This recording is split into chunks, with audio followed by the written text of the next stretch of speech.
I'm live, but it's a slightly different setup to what I would normally be used to. Now, this will probably just kick in straight away now. Live, but, yes, here it is. Okay, so apologies, the video didn't start as it normally would. What I would normally be used in. This will.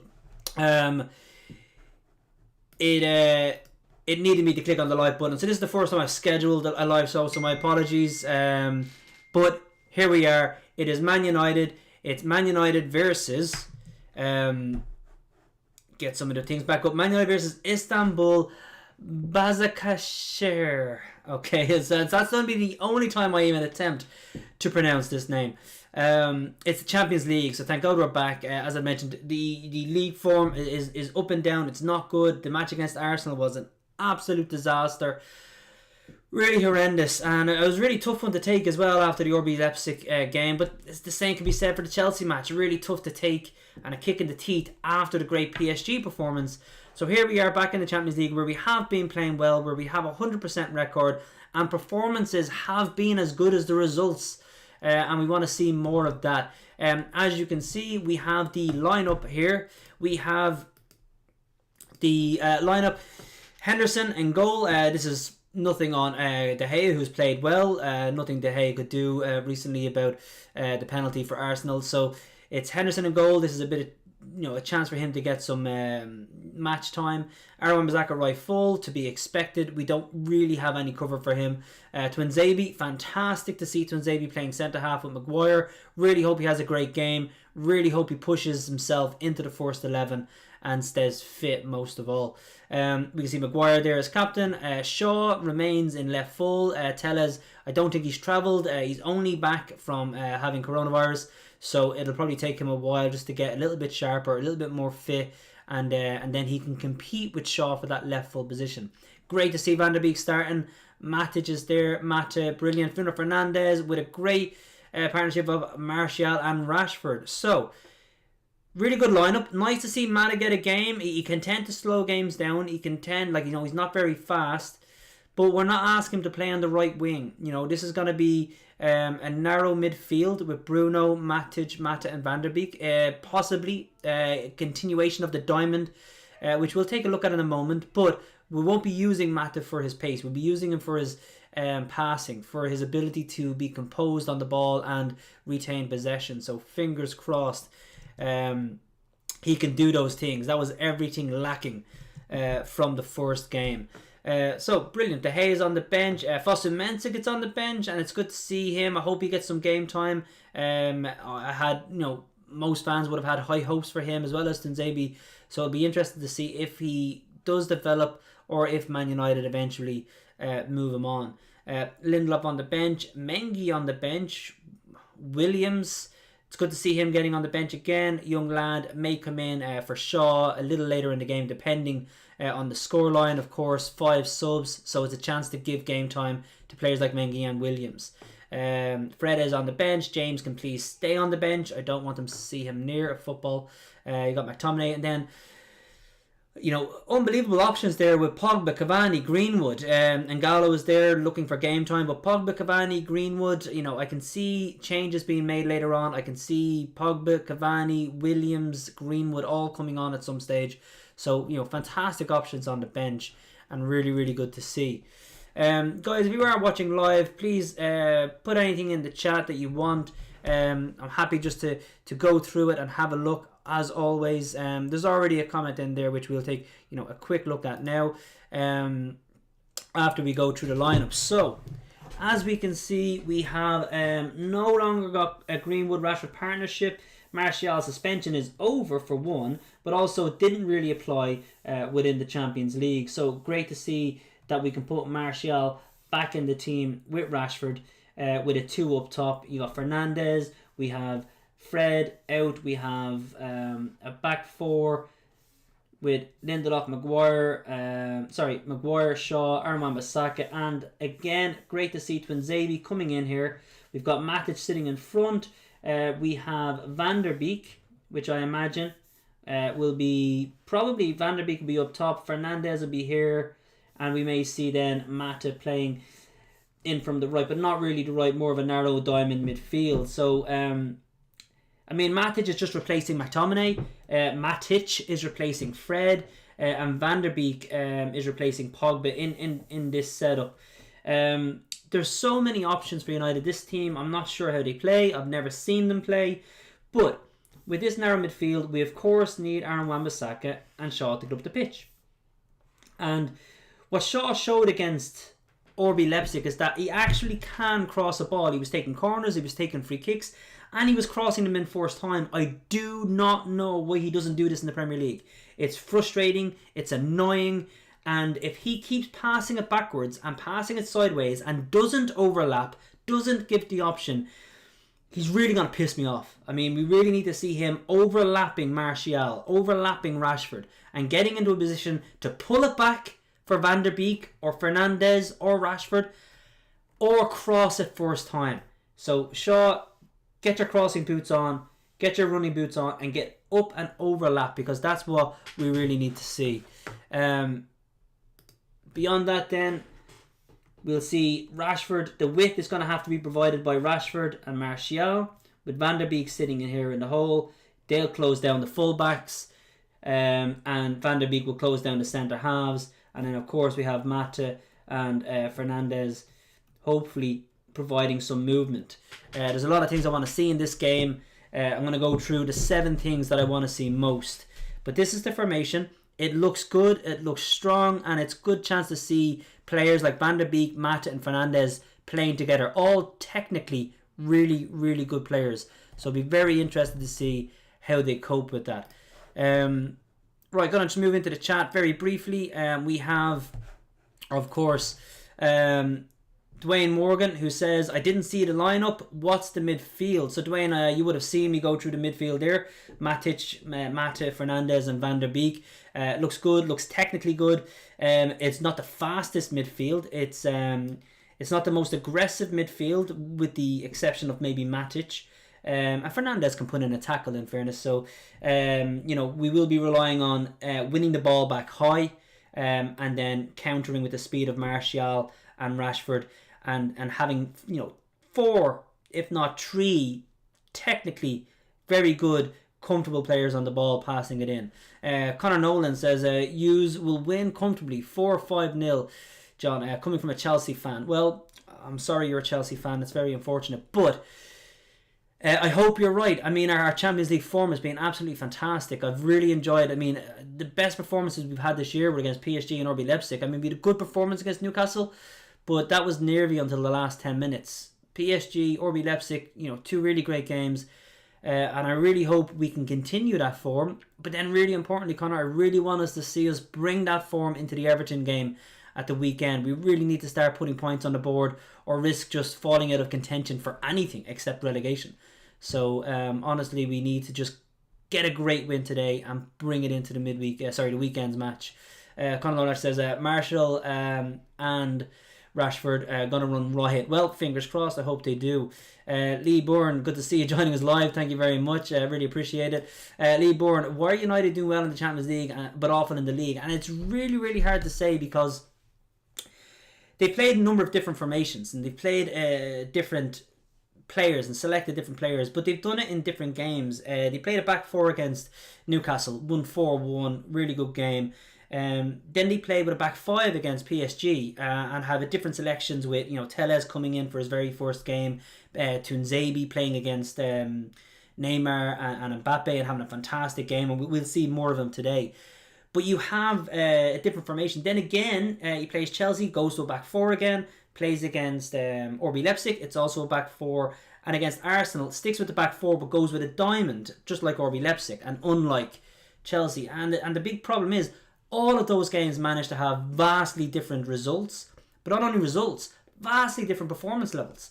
We played brilliant against PSG, high aggressive tempo, fast football, winning the ball back quickly, and then we could have scored way more than the 2 we did. We go into the Chelsea game with what should be massive confidence, and it's lethargic. We're playing within ourselves. We're not going at them. We don't want to leave ourselves open. We're afraid of losing the game. And that was a big problem with the Chelsea game. We were the better team. We had more shots. We worked their keeper way more. We had more corners. But ultimately, we drew because we seemed like we were afraid to really go for the win. Then we get to RB Leipzig. And in fairness, the Champions League is probably more on a knife edge than the Premier League. You know, you lose 1 or 2 games in the Champions League, you can probably kiss goodbye to qualifying out of the group. Whereas in the league, you can lose 1 or 2, so you really should be going for it. But up pops RB Leipzig, and an amazing performance against everybody on the pitch, giving us and a hat-trick from Rashford, unbelievable, giving us then one of our best performances and results of the season. And again, then Lee, we go to Arsenal, and it's not that we play within ourselves, and it's not that we're afraid to go for the win. We play with a similar formation, but with like zero intensity. It's like the players, every time they got the ball, individually, just making mistakes, passing, and what I tend to refer to as unforced errors, like in tennis. It's not that we were tackled. It's not that like somebody, knocked us off the ball. A lot of the time, our players had the ball, they just passed it badly, straight to an Arsenal player. So a lot of unforced errors, a lot of bad passing, very little movement, like extremely little movement off the ball. All the movement was towards the ball, which congested all the space. Very little movement away from the ball. No 1-2s. The passing wasn't quick. Everything was lethargic. The errors were there for everyone to see. Now, in fairness, we didn't let Arsenal have too many chances. I mean, they had a couple in the first half, but really they didn't look like scoring until the penalty in the second half. And it was just a poor performance. It was the complete opposite to PSG and RB Leipzig. And I'm dumbfounded as to why. It doesn't make sense. It's on the players, I feel, because the team he picked was actually the team I would have picked. The formation he picked was carried straight from RB Leipzig, where it worked perfectly, and it just didn't seem to work. And the players didn't seem to react. They didn't seem to have any energy or intensity, and I really hope that after this game, when we come up against Everton, we'll see the opposite. We'll see more intensity, more energy, more tackling high up the pitch, winning the ball back, and then moving it fast. Everything we haven't seen against Chelsea and Arsenal. But it's a great question, Lee. It's a really good question, and it's one, honestly, I think Rhodes scholars would fail to answer, because the players who are playing brilliant against RB Leipzig, brilliant against PSG, and really good against Newcastle, and not terrible against Chelsea, then go out to Arsenal and play completely awful. Now, the thing is, if we win tonight and we beat Everton, we've only lost 1 in the last 7 games. So it's not completely a disaster. But, as you have mentioned to me privately many, many times, we are sitting 15th. And we need to get points on the board before the gap in places is huge. The gap in points is very, very slim. So we need to get points on the board in order to make the gap before the gap in points becomes too big to ever claw back. And if they don't start performing in the league the way they are the Champions League, that's not going to happen. So just getting back there, there's a few things I'm looking for in the game itself. Some things I really, really want to see. And if anybody has any live chats, please, feel free to pop them in and we can have a look at them. But one thing I want to see. I want to see Shaw up and down the pitch. I want to see him overlapping the fullbacks. I want to see him crossing the ball. He might not take free kicks and corners because Fernandes is there, but I want to see him get the ball outside the 18 and fucking cross it. Not pass it backwards. Not just give it and stand there looking at him. If you're going to give him go. Overlap. If Fernandes gets the ball, if Van der Beek gets the ball, if Martial gets the ball on that side of the pitch, I want to see Shaw overlapping and giving that option. Okay, we need that kind of movement in order to move their defence around. Another thing I want to see composed, fast passing. I want to see Matic, Mata and Van der Beek with Martial and Rashford take the ball in, release the ball, and find their own players. It sounds basic, it sounds simple. I mean, it's football 101. But in the game against Arsenal, that's the biggest thing that was lacking. The ability to control the pass and move it on. And when you move it on, run. Too often we pass the ball back to the opposition. So really composed, quick passing. I'd also like to see playing high up the pitch. I want to see Matic on the halfway line, not sitting on his own 18-yard box. If Matic can sit on the halfway line and the two centre-halves can push up to the semicircle of the halfway line and allow Matip, Van der Beek and everybody to play up at their 18-yard box, that would give them a chance to win the ball high up. And if they win the ball high up, they'll get 1, 2, 3, 4 goals, because the movement of Martial and Rashford will catch their defence cold, as it did RB Leipzig. It'll catch their defence cold because they'll have turned over possession. I don't want to win possession back at our 18-yard box, make a pass, and then everything slows down and we let them all get back into a position of 2 banks of 4. We need to win the ball high up the pitch. And when we do, not pass it backwards and gain control slowly, but win it back high up the pitch and immediately move it on to create a chance.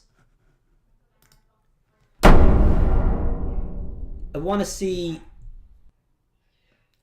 Martial playing up top. I know the two of them, Martial and Rashford, are both playing up top, but they'll both tend to come wide because of Van der Beek sitting in the middle. I do want to see Martial get on the ball a lot. Lee asks why our league form is being poor and the Champions League form is being the complete opposite. It really is hard to put your finger on it, but one thing I would say is that against Newcastle we won 4-1. Okay. But since the Spurs game, we haven't had Martial. Okay. Rashford's great, Greenwood are great, but neither are front, top strikers that can take the ball in as Martial does. He has come on leaps and bounds with taking the ball in and then turning a player or passing it off and just dragging defenders around. And the one thing I think we have been missing in the league against Chelsea and against Arsenal is Martial, and he'll be back for Everton. I want to see him on the ball as much as possible. I want to see him get his second goal of the season, maybe his second and third goal of the season, because I do think he's going to be vital for us in the next few league games that we're going to be playing. Okay, I want to see substitutions, okay? I want to see Mata stay on the pitch because he deserves minutes, so if he's playing well, I want to see him stay there. He's an easy guy to take off the pitch. His age, the fact that he's not playing many minutes in the league. He's an easy victim to say, okay, well, we're going to take Matic off and bring Pogba on. Or we'll take Matic off and we'll put Cavani on and we'll play a front three with Van der Beek, Fernandes and Matic at the back, etc, etc. I want to see Matic stay on. I want to see Van der Beek stay on. I want to see them get 90 minutes if they're playing well. Too often, we take players off who are actually playing okay and we leave players on who are better when we probably shouldn't. So if Pogba's coming on, if Fred is coming on, if Cavani's coming on, I want it to be for a player who's not doing well. Or if Mata and Van der Beek are doing brilliantly and Solskjaer is like, right, you're definitely starting against Everton, then take them off. But I want to see Van der Beek get as many minutes as possible. Right. I want to see a clean sheet. I want to see us not defending our 18-yard line very often. I want to win the ball back high. I want them to resort to long balls which our defence can mop up. If we can do that, then we'll win, and we'll win by a good margin. Okay, I don't want to see United press back. I don't want to see balls into our box. Honestly, I want to see a fast pressing game, and either we win the ball back high up, or the other team resorts to just kicking it long because they can't take that high press. And the last thing, the big special number 7, United's magic number. I do not want to see Daniel James on the pitch. I don't know why he's on the bench. We have other kids that we could play. He is not the level United need. Given him minutes now against this team, he might do well because maybe they're not very good. But I do not want to see Daniel James on the pitch, and it's for a number of reasons. He's not good enough. When it comes to playing against Everton, if they play a deep line, he won't be able to do anything. And because of that, it's just giving minutes to a player that's not going to help us in the next game and the next game. Honestly, he should have went out on loan, and if he I don't know what we can do with him now until January, but maybe he can go back to Leeds or go to Leeds if they want to buy him or take him on loan. That's the best move for him. Or go to another team. A team that sits back and counter-attacks all the time, and he may get some joy. But for United, he doesn't have a footballing brain. He doesn't retain the ball enough. and his passing is simply not good enough. So the big thing I want to see is no Daniel James on the pitch if possible. That said, we go back and there's nothing going on in the chat there live, guys. The match is kicking off, so we're going to leave it at that. I want to thank everyone for joining. I want to thank everybody for contributing live. Please like and share the video. I will see you after the game for the post-match reaction, and I'm looking forward to that. Hopefully we have something good to talk about. But again, thanks everybody. Really appreciate it. Have a great evening. Enjoy the match. Lee, as a United fan, what needs to happen for you to admit Ole needs to move on? What means how bad he does? Lee, save that question for after the game and we can discuss it then.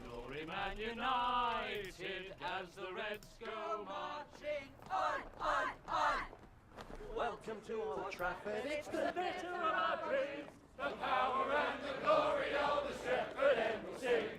The Busby boys will take the pitch with marching at their feet as the Reds go marching on, on, on. Glory, glory, Man United. Glory, glory, Man United. Glory, glory, Man United. As the Reds go marching on. This shirt belongs to you. Always has, always will. Chevrolet, proud supporter of